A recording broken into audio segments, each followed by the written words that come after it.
We are back in live here for this week's installment of the 6-5. Dan, it's not a Saturday morning. It is a Friday morning.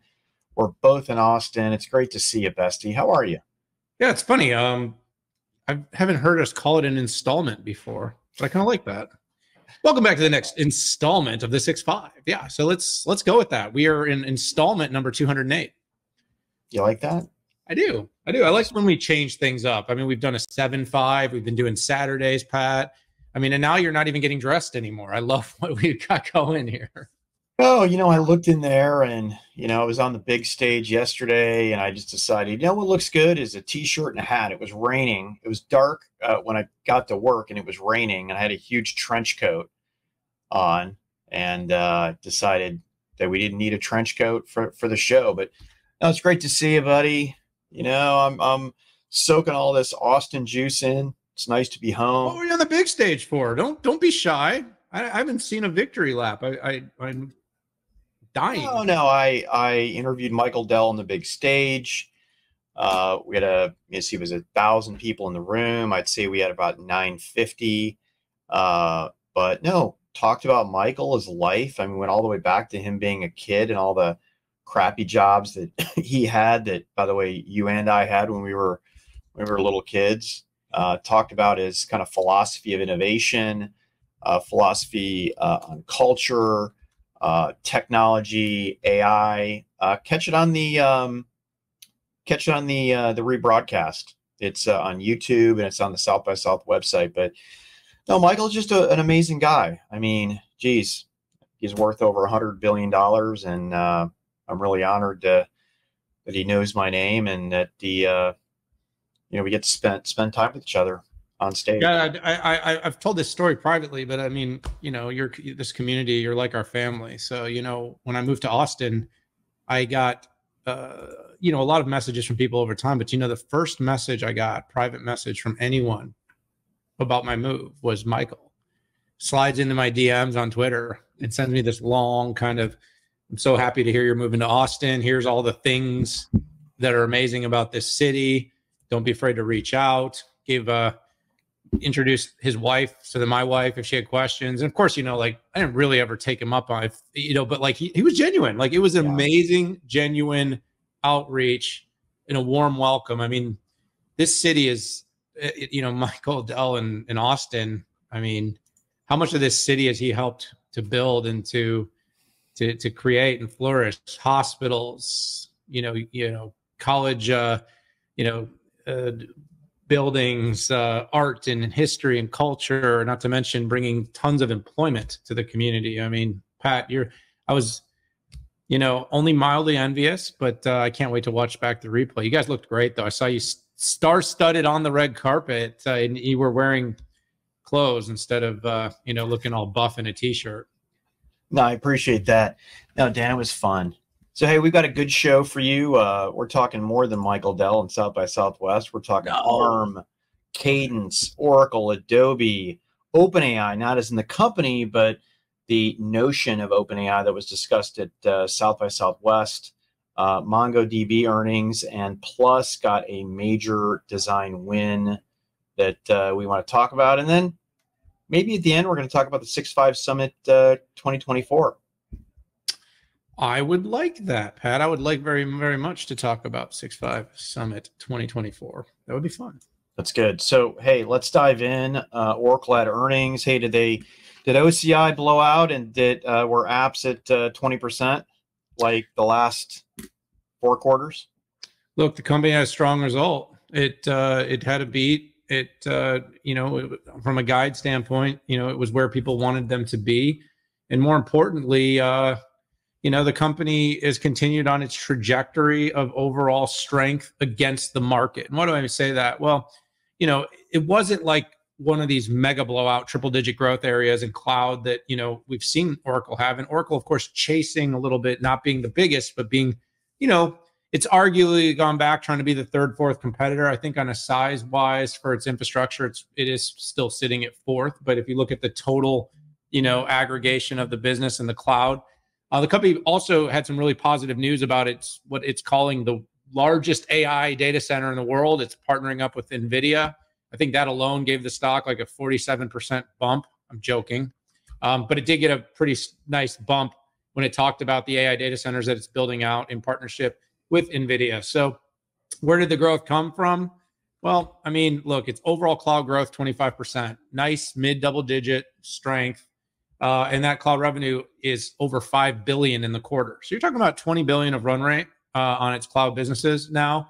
The infrastructure business, 49% growth. And by the way, people were like, it's not that good. It's like, well, it's better than it. First of all, kudos to Oracle, as a lot of companies have created more opaqueness in reporting. They actually still are reporting a very crisp infrastructure number with OCI. And that's now about a $1.8 billion business this quarter at a 49% growth. So strong growth, rearing towards 10 billion of IaaS revenue. And then when you actually put all the other parts in, you got the SaaS business for cloud apps, SaaS business for Fusion, SaaS business for NetSuite. Those are also driving some real strength in the business. All double-digit growth, 14 to 21%, depending on which business you're looking at. And look, this is the future of the company. You got a company with really predictable. Almost 3/4 of its revenue is considered predictable, recurring revenue. Its cloud business is growing mid double digits. It's got the sticky product. Enterprises run. I always talk about this in SAP. People might sometimes talk about these older core ERP and core database solutions that companies have to run their businesses and say, oh, everything's going to move off these businesses and into these new born on cloud. It hasn't happened. It's taking a long time. It's very difficult to move and to migrate. It's sticky. It's high margin, high service rate, high attach rate. It's good business. And so, Pat, this was a good, solid continuation of growth against what I still consider to be a pretty mixed economy. I don't know if you saw this quietly, Pat, but February, highest tech layoff rate since February of 2009. Wow. So while we're all kind of sitting here languishing in this concept that GDP is up and the market is strong and inflation is going away, we're laying off people at the highest rate since right after the financial crisis of 2008. So it's not all great, but the deflationary aspects of tech, like cloud, like Oracle, are doing well. Good breakdown there. I mean, Thanks. When other SaaS providers are doing 10%, Oracle continues to do 20%. I think that needs to be pointed out there. And it's just so consistent. I mean, it's like clockwork, right? We saw with Salesforce, right there, their SaaS numbers went from, 2x and 3x to 10x. And I mean 10x percent, not 10x like 10x. And I think that's big. And I know that probably a fairer comparison would be to SAP when we're talking about ERP, but it's still impressive they can keep that going during this economy. OCI and the IS number, again, impressive. 3 years ago, they were nowhere. And here we are with giant. One of their biggest customers is Microsoft, right? We always have to know that that's the big case. Microsoft didn't directly use the word Oracle, but Microsoft is a huge customer of Oracle, and they're leveraging Oracle's bare metal infrastructure with GPUs to do a lot of their generative AI stuff on there. I don't think that takes away from that OCI number. I actually think it gives it more credence and credibility. There could be a question that, if Microsoft amps up their CapEx, where would that put Microsoft as a customer for OCI in the future? So I think it was a good fielding. Move to the next topic here. So ARM and Cadence both had interrelated automotive announcement. ARM, as we've seen, right, recently, public company, again, just crushing it, right? If you remember, I think it was last month, Daniel, that the stock price just freaking rocketed. I mean, after their earnings. And a lot of that has to do with getting new sockets, gaining market share, but it also has to do a lot with the sophistication of the IP that they're offering. And essentially what they did on the automotive side is they brought out three things. So new automotive enhanced processors with the V9 architecture. And the second is putting CSS, which is their ARM compute subsystems, which is a product where they deliver more validation, requires less work on the licensee, and they're able to charge a higher price. The third thing they did, which reminds me a little bit of what Qualcomm is doing with AWS, is they're enabling software testing that's cloud-based, as opposed to waiting the 2 years it might take to crank out a chip or a chiplet to be able to test.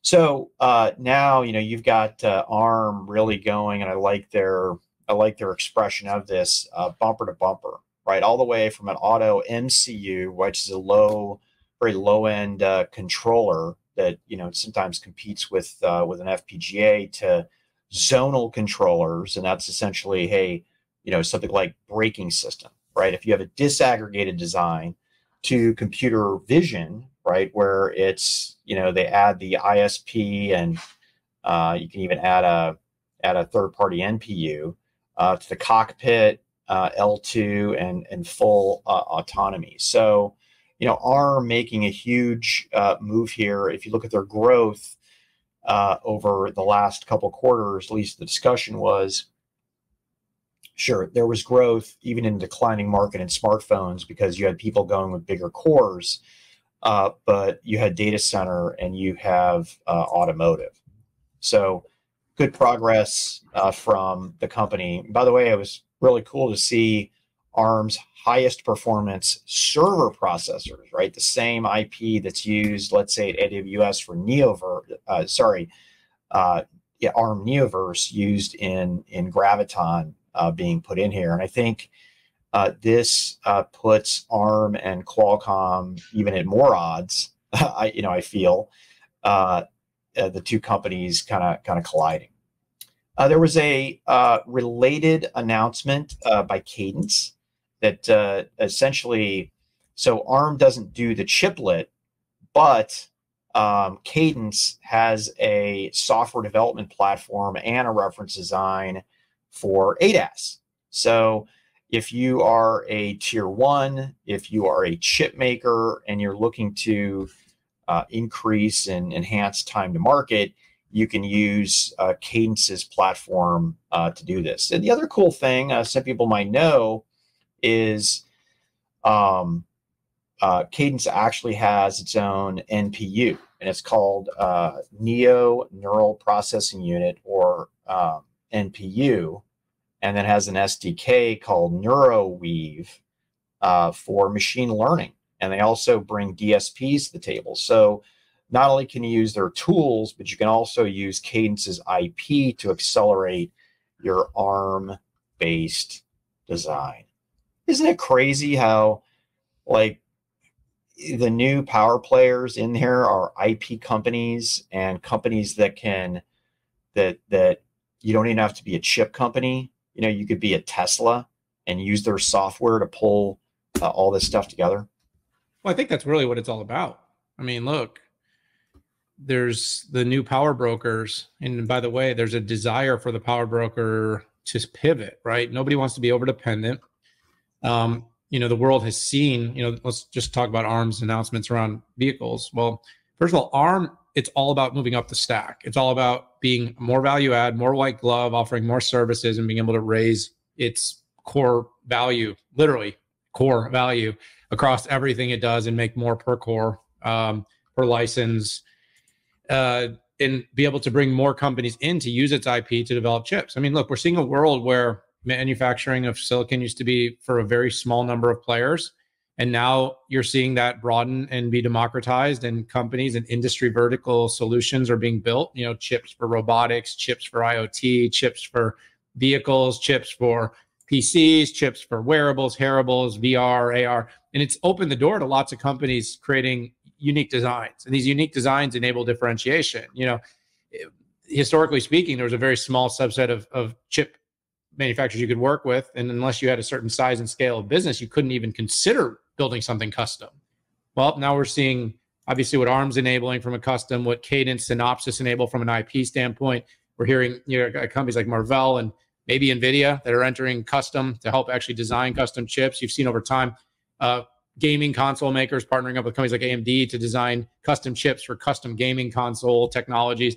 And over time, the point is what it's done is it's opened up the world. So there was a period where there was a few companies that could basically develop ADAS technology, build the silicon, and then develop the software. And there was an era of NVIDIA and Tesla. Then Tesla went out and they figured out it could do it on its own because it got enough scale and size. It could design its own silicon. And you don't think companies like BMW and GM and Ford and Stellantis are all looking at this right now. I mean, right now a lot of them are partnering. Of course, we haven't seen a design pipeline bigger than Qualcomm's, but they're looking at it. They're looking and considering what gives them the ultimate amount of flexibility. This is why the digital chassis, flexible building blocks is so important. And ARM is saying, look, we're going to offer something too. We're going to enable this. We're going to empower this. This is what the future looks like. And ARM is moving in that direction. Having said that, ARM's also getting more expensive. People are noting it. I think I saw something yesterday about Sci-Fi having a super large bump in its licensing business this year. Why is that? Well, as ARM gains strength and has grown market and has more business and has driven more revenue and increased licensing value, there are more people looking for lower cost open source options, and you're seeing it open up the floodgates for RISC-V. This is an exciting world, Pat. I mean, this is an exciting demand-driven world where companies that really historically had nothing to do with chip making and chip design can find themselves in the chip making, chip design business because of what IP providers, licensing providers, fabs, foundries have basically opened up to the world. And of course, with silicon eating the world, Pat, this is pretty cool. Yeah, some of the chip makers that were in the press release were Marvell, MediaTek, NVIDIA, NXP, Renesas, Telechips, and TI. Note that Qualcomm is not in there. So essentially, ARM is being the arms dealer to these companies related to the automotive space. Competition is good. I'm just amazed, Daniel, at the business model and the math works out for non-chip makers, right? That's got to be a little disturbing. And we've never actually seen anybody talk about, so for instance, AWS doesn't say, hey, here's how much money I put in, and then here's what I got out, either cost savings, time to market, something like that. But given that somebody like AWS has been doing it for so long, I sure can't imagine that they would do something that lost money for 10 years.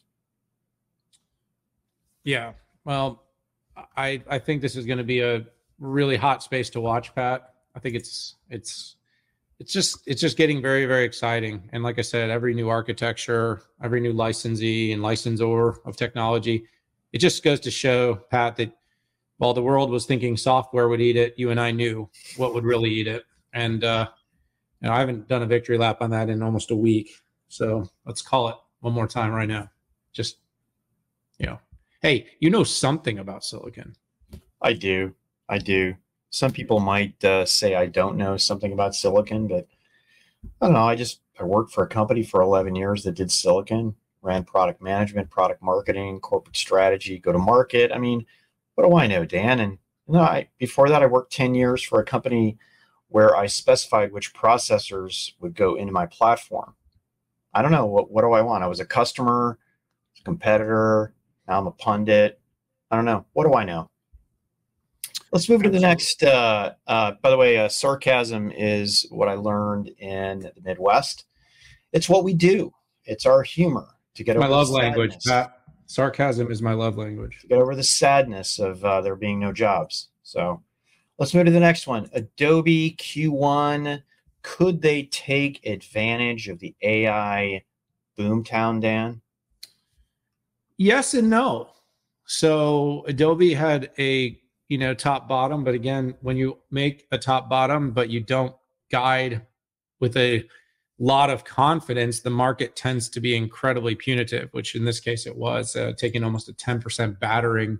after it announced this quarter. The company's performing well. It's claiming some strength in its AI portfolio, which I expected. Didn't necessarily come out and directly attribute a lot of what how AI is exactly affecting revenue, which is something I'm eager and interested to hear more about. We'll be at the summit, I think, end of March, and we'll be hearing more about it there. The company created strong cash flow, Pat. It saw growth in, double-digit growth in its media, in its digital experience segment. So you had strength in some of its core and growth business areas, actually in the creative as well. Double-digit in all of them, but just low, like 10, 11, 12%. So, these businesses are growing. And remember, this is a company that's like almost all of its revenue is subscription. So you got to love that about the company. Almost everything is recurring.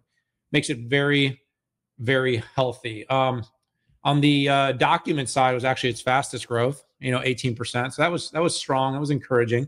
It did announce a really significant buyback, $25 billion buyback. So I always say that's a vote of confidence that the stock company believes the stock is underpriced. And so while it created this huge sell, it also had this huge buyback where it could immediately initiate that, probably give the stock some stability and strength. But again, we're not stock or equities analysts. We're just kind of looking at this as the ground truth. Pat, the areas that I was super focused on for the company was, how much is AI influencing its business? From Shantanu's commentary, it sounds like it's strong, but I would love to hear more specifically from how much dollar-wise, how much net revenue expansion, how much stickiness, how many new customers are coming over, and what the AI impact is. We did see there has been some scuttlebutt in the marketplace that Adobe's Firefly and image generator is having some of the same sort of issues that Gemini had as it relates to historical accuracy and imagery. And this is really sensitive because I've been very impressed with Adobe's sort of approach to ethics and licensing IP, not scraping and abusing content, but using real licensed content and such. But there is a lot of sort of uncertainty right now with how these models are developed, how they are governed, how they are insured for historical accuracy. And this is going to be a sensitivity for some time as we try to get to a balance of generative AI that is conscious of societal issues and norms, and at the same time is demonstrating that it's accurate in its depictions of things like history. So we're gonna have to watch that a little bit. Not a direct impact of earnings, but something that I think a lot of people are paying attention to right now after Google had its recent woes with Gemini. But Pat, look, this is a healthy business, strong, robust growth, multi diversifications into different spaces, including creative, including data and experience, CDP, as well as media space, Pat. But solid, but conservative on the guide. And again, it goes back to what I talked about. The market strength maybe is a little overdone in terms of how it's being presented. But we're in election year, so who knows what we're hearing anymore and how accurate any of it is. We got to move people to the vote to the polls, right? So stories will be stories, and you and I are here to hopefully uncover what the heck is really going on. That's what we do as analysts. So I'm going to take a slightly different tack. So first off, there is going to be an analyst meeting at Adobe Summit in 2 weeks, which I think is really where I'm hoping we will get a lot of the answers to the growth questions. Without even looking at their numbers, I think the biggest impact, without even knowing exactly what their AI numbers are, I think this has a lot to do with, I think they're going to have amazing growth, but they have so many users, right, in the hundreds of millions. To flip all of them to the next new thing takes time. If I look at their big opportunity, if I'm a company and anybody with money who can be sued for copyright infringement, and I would even put, my gosh, I remember using an image that I mistakenly used. I thought it had an open license, and then I used it on a blog, and they came after me and they were going to sue me unless I paid them $8,000, right, for a license. I don't know if it was Getty or somebody like that. Total mistake. It was an editor who had put that in there. So imagine we're in this world where, your DALL-E 3, your Midjourney, right, OpenAI, your Sora, right? We have no idea where you're getting your content from and what your basis was for learning. If you're a company with enough money where it would hurt if you get sued, I'm thinking that you are going to go with Adobe, who has a very tight lid on exactly the content and the licensing that it's using to train, potentially to ground their models, their creative models. So, I mean, the future I see is 100% bright. If you're a business, who are you going to give your money to? Somebody that gets the job done, that won't get you sued, or one that there's a question on who and when somebody might be able to come after you. What do you think, Dan? What do you think about that thesis? I think, this is going to be one of the issues of the next, I don't know. Did you see the CTO of OpenAI yesterday? There's that video that went around with her being asked on what they're training the model, the Sora on. And God, what a disaster.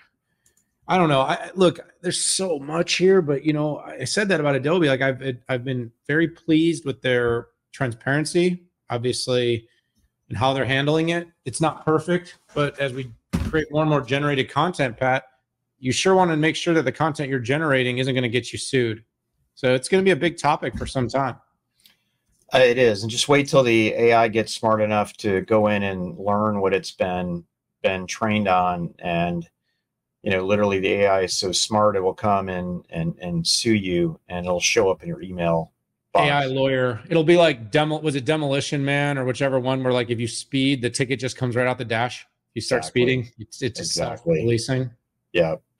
Hey, let's move to something related, and it was kind of a takeoff of what we discussed last week. We talked about OpenAI, about is it open or closed, and which is better, and I think profit versus nonprofit. This is a little bit of a derivation of that, but a lot of the conversations at South by Southwest this week were exactly as you might expect: is AI innovation better closed or open? And I participated in a speaking event, and I also attended a related panel that was led off by IBM, Meta, CEO of Partnership on AI, and the co-founder and executive chairman of Anyscale. And by the way, he's a CTO of Databricks as well. And I really appreciated how, I'm not an intellectual. I'm just going to throw it out there. You're probably not surprised, but I do like a good debate, right? Because there's a lot of people that might say closed is actually good, right? I mean, it's better security, right? It's better safety, less prompt manipulation. And gosh, shouldn't the companies that spend $100 million to train an LLM, shouldn't they be paid back for all their investments? So I like it. On stage, they actually red teamed it. And one other thing I liked was the provocative, and Dario just got a huge shit-eating grin on his face, the biggest smile. Hey, can you really scale AI outside of the largest tech companies? And he just got a huge smile on his face, and just talked about how you can disaggregate innovation. People are actually smart enough outside of the largest 10 companies to be able to do this. And a good analogy was Linux, right? Related to the safety and security and can you scale, which is, I don't know if you remember this, Dan, but probably in the 90s, right? When Unix went to Linux, there was this debate on, is Linux safe? And Microsoft was the biggest company that said it's not safe. Only Windows is safe, and very managed Unix distributions. And here we are today, the lingua franca of edge capability and also data center is Linux, and there's so many people banging on Linux that again, nothing is impenetrable, but it is very much a secure operating system. And look at the companies who can innovate off of it is pretty big. And what I liked about the panel is that this wasn't a big commercial for the AI Alliance that's spearheaded by IBM and Meta with 200 members. It was more of an intellectual conversation. I had the chance to interview Dario and Jan Stoika from Anyscale and Databricks, and really had a good conversation diving in. And I asked them some really tough questions about, hey, this is great, I saw the press release, but what have you guys done lately? So as soon as we've published this video in a few days, I urge you to go in and check it out. Oh yeah, this is a big topic, Pat. And I know you did it like through the lens of quote unquote open and closed versus open and closed, but this is a sort of a permutation of the Sam Altman and Elon Musk debate that's going on. And the debate really is, one is who owns this, two is like the commercialization of it, three is the safety of it, four is, should any one company be given a stark advantage through ownership and licensing of a platform? And then, five, and they talked about this a lot on one of the pods you and I like, the All In pod, is about like, what is the legality of, building an architecture like this? So, I like what you covered. I wasn't at the session, so I can't speak to the content at the session itself, Pat, but what I can say is that, I personally think what's going on right now is we need more open than closed. And not to say that there isn't a business in closed, but the problem is right now is we're running into all these issues with LLMs, and lack of transparency is gating us from understanding where we're going wrong. And, this is a snowball. How quickly does it snowball out of effect? Whether it's, like we talked about historical accuracy, we talk about what information is fed. We're living in a world now where, I forget which school it is. It was one of the Ivies or Duke or one of the schools that basically said they're getting rid of essays now, college entrance essays, because kids are writing them with generative AI, and no longer can the admissions counselors actually tell, what's real, what's not, how to discern. And by the way, I realize I'm a tangential of everything you talked about, but this is really important. The world is effectively changing, and we already have entered a world with social media where people are basically ingesting data that is not always fact-based, but we are interpreting it as fact. Now you have a system that is already interpreting data based on a set of algorithms, is spitting out an output that is rooted in bias, because the algorithms all have bias. It's not we won't say which way or what it is because we don't know, because if it lacks transparency. So an open ecosystem at least forces a higher level of transparency. And this goes back to why Musk is having a fight, after spending $100 million into OpenAI, right, with Sam, is that, he, at least with Grok, he's publishing everything. He's open sourcing and plans to publish everything that's in the algorithm. You've seen it with Twitter, by the way. He's done it with X. He's published the algorithm. Everybody, you have to have some technical chops to know what you're looking at. But if you actually have technical chops, you can understand how it works. The bottom line is opaqueness is going to be problematic, especially when it comes to building these models and when it comes to the outputs of these models. And you have to assume that if we're going to get the productivity gains out of all of this technology, it means we are going to be limited in how much we will scrutinize the outputs of these AI systems. Meaning, you don't get 10x or 100x productivity on emails outbound through your sales without basically assuming that the outputs are correct. Yeah. We now have people building content, sending it out to our customers based upon an algorithm, and very little fact checking and accuracy checking, because that's the only way you get the productivity. Otherwise, you're just QAing all day long, which again won't get you there. So I didn't see your session, but this is a huge topic. I love it. I'd love to talk more about it. I realize I derailed a little bit of your specific panel, but Pat. No, Dan, this wasn't about shilling the panel. This was. No, I didn't say you shilled it. I just meant like I couldn't speak to it. Yeah, it wasn't there. Yeah, you didn't see it. Not asking you to do that, but it was more on the topic, which you did. So thank you. Cool. Well, you got to fight about something, dude. No, I know. You're my work husband. So Yeah, well, we're very close. Hey, let's get into next earnings here. MongoDB is. Funny, I love talking about earnings. Thanks. No, I know you're the best. That's why I gave you all of them, because you're the best at it. My best earnings guy. Dan, the earnings man. So listen, it was an absolute banger of a quarter. This is another case of strong current, not so good future. So listen to this. Revenue beat, EBIT, which is something they're still focused on because there really haven't been net income positive. There have been adjusted EBIT positive for a long time over at Mongo. They beat it by 86% and beat the guide by 89%. So huge EBIT beat. And they beat on EPS 48 cents versus a 41-cent guide. But the guide, not great. You hear that? It sounds like my son. Yeah, well, millennial here. My son, man. Millennial. Well, Pico and I are closer in age. Aren't Pico and I closer in age than you and me? Yes. Okay. I don't think that's actually true. But anyway, it's fun to say. On a revenue basis, they missed by about 6%, and they missed on an EBIT basis big. They missed on an EBIT basis by like 34%. So a really, really big miss on EBIT, which, never, ever makes on the annual guide, never makes anyone super duper happy.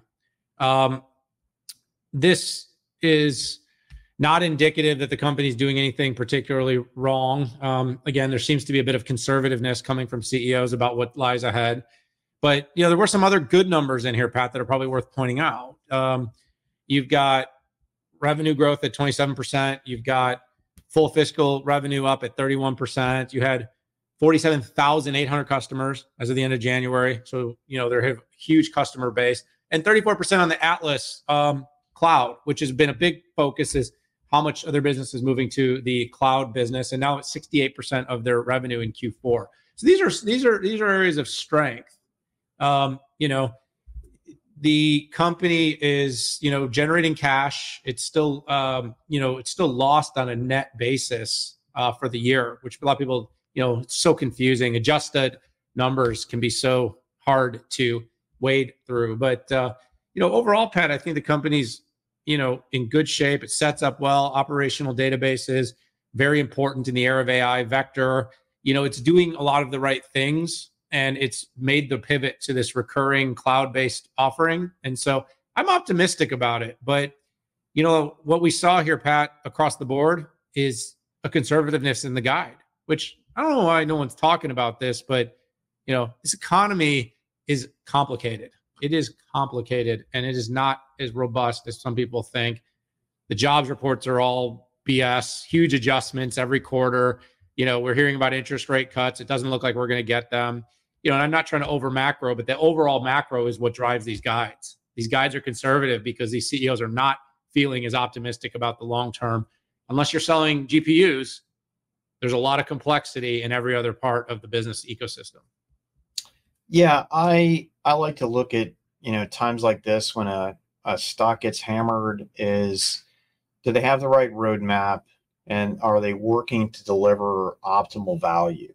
And I think the answer is yes. I mean, first of all, if you're looking for a database to do your new generative AI stuff, or by the way, your non-generative AI stuff in an operational database, does it scale to multi-cloud? And the answer is yes, right? Is there the ability to have a generative AI platform vectorizing, right? Vector database and vector search, checkbox on that. One thing I do know across enterprises, Daniel, is what's stymieing a lot of them is how do I manage my data? And I do think that this opens up the bidding process, which says, hey, should I export my data or send it to the cloud and use kind of an end-to-end Bedrock or a Google Cloud platform like Vertex to do end-to-end AI management, which includes a data platform? I am hearing an incredible amount of conversation about Mongo in these. I mean, my gosh, even my son right? Who's still in college. He's talking about Mongo. They're teaching him how to do this, and a employer that he did work for the summer, a very large Fortune 500 tech company, uses Mongo, right? Because it was more secure than Honeycomb, and also the vector capabilities were better. So there's also digestion, which is you buy all this stuff, and it takes time for these customers to go out and do something with it. What I'll be interested to dig underneath is do they have enough CX people in the field that are helping their customers? Because the sales motion of MongoDB is like department by department, right? And they measure a lot of this by workloads, right? How many workloads do I have? And those aren't just all sitting in IT. A lot of those are sitting in different departments, right? Do they have the capability to sell into as many of those as they need? And then once the sale is made, do they have the CX and the onboarding team to make sure that they get in and start generating revenue? Good conversation. Data is where it's at for generative AI. I would find it hard to believe that this company doesn't have a shiny future, even though their stock got pounded. Indeed. Hey, let's go into a completely different topic, but guess what? It absolutely involves AI. So here's the backdrop. So Plus is a software provider for vehicles and trucks for ADAS and L4. Okay. And we have been, we've had them on the 6.5 Summit. Both of us have written articles about them, but they just announced a major deal with one of Europe's largest trucking, I'll call it conglomerates, called Traton. And key messages are this, right? The top 5 OEMs, truck OEMs, have declared partnerships with Plus, and that's I think pretty important. And these are folks like Amazon, DSV, Bosch is a tier 1, tier 2, Luminar, a company that we're familiar with, Nikola, Iveco. These are the ones that are just public. But I think what this does to me is it gives me an element of permanence, okay?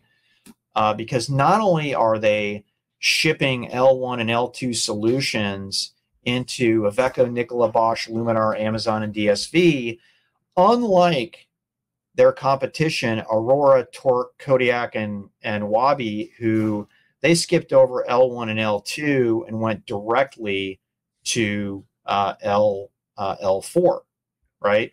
Now, we haven't necessarily seen a lot of action. We've seen a little bit of action from Aurora with Amazon with L4, but I'm interested to see in the future what Plus can do here. Ironically, Dan, we covered the disaggregation play that Plus did, where they disaggregated the different elements of their platform.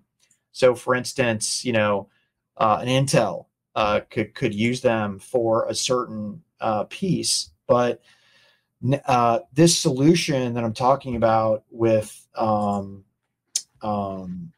Traton actually is an integrated solution that comes in, which to me was ironic because I was expecting this announcement to be about disaggregation, but it was about an aggregated solution. Anyways, that's what I got here. That's it?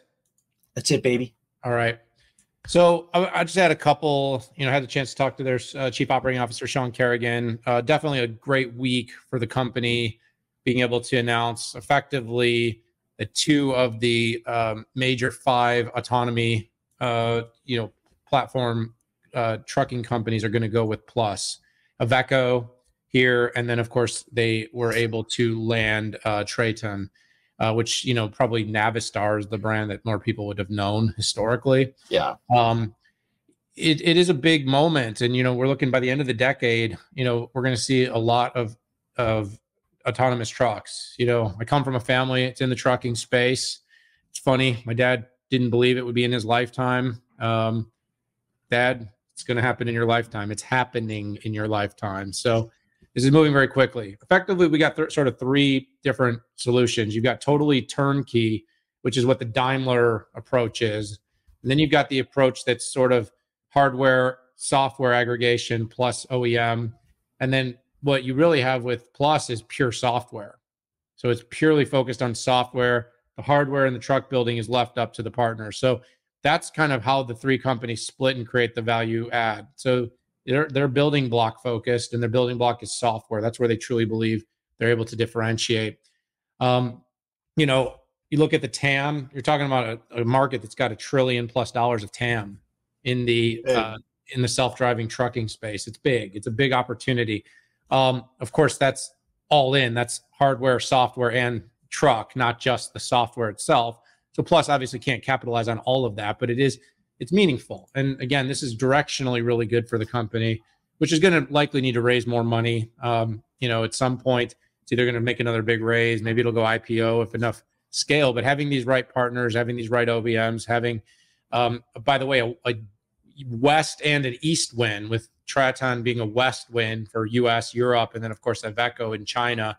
They really have an opportunity to get meaningful saturation into all these different markets. And that's important. And then, you know, it's strength and validation that they are best of breed software now, you know, with 2 of 5, one's doing it all in-house. So of all those that are going to be outsourcing the software with Aurora and others, 50% of them have picked Plus. So strong, good win, good moment for the company, Pat.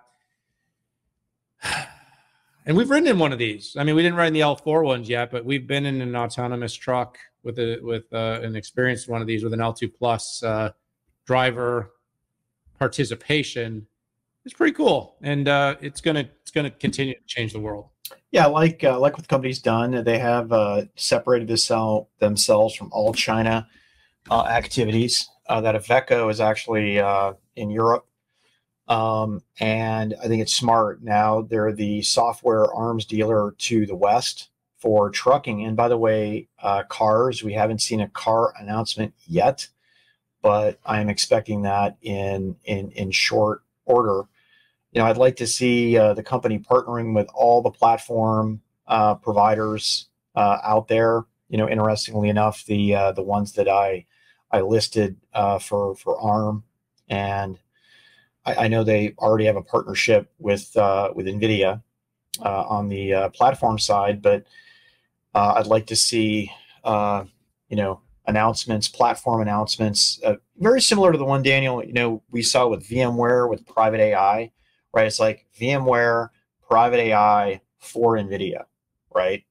I'd love to see you know, the Plus capability for Qualcomm, for Intel, for AMD. Yeah, you know, a company like AMD needs a company like Plus like crazy, right? AMD is kind of, I mean, they're in Tesla through Xilinx, right? They're in some key safety systems, but AMD is a company that needs what Plus does. And then Intel, who has cast off Mobileye and came up with 3 new SoCs for the car, also needs companies like Plus to do that. I'd like to see some integrations in there as well, and not only on the processing platform, because you know, life is more than that, but also on the actuator side, right? And the sensor side is where you need that. So Dan, let's wrap up this episode talking, you know, being some self-serving here, but we have the 6.5 Summit 2024. This is our 5th year, Dan. So bring it on, baby. Why is it exciting? What's new? What are we doing? We are going to talk about something no one is talking about this year, at our summit, and that is artificial intelligence. Oh my gosh, you've got to be kidding me. We're going to mix it up. We're going to do something different. We're going to go in and we're going to, the theme of this year's event is AI Unleashed. And Pat, I could not be more excited. I don't think we could be more excited, more proud, more pleased that our 5th installment, our 5th inaugural SxSW Summit will be kicked off this year with a conversation with ServiceNow Chairman and CEO, Bill McDermott. We're going to catch it. We're going to have a chance to sit down with him at Knowledge this year at the ServiceNow event. And Pat, we're going to be digging into new enterprise software architectures and what the future of software will look like in an AI-infused world. So that's going to be really exciting. And of course, he joins a multi-year star-studded lineup that has included some of the biggest CEOs on the planet, from Jensen Huang, who has joined in the past, Pat, to CEOs and heads of some of the biggest companies on the planet, Hock Tan, Arvind Krishna.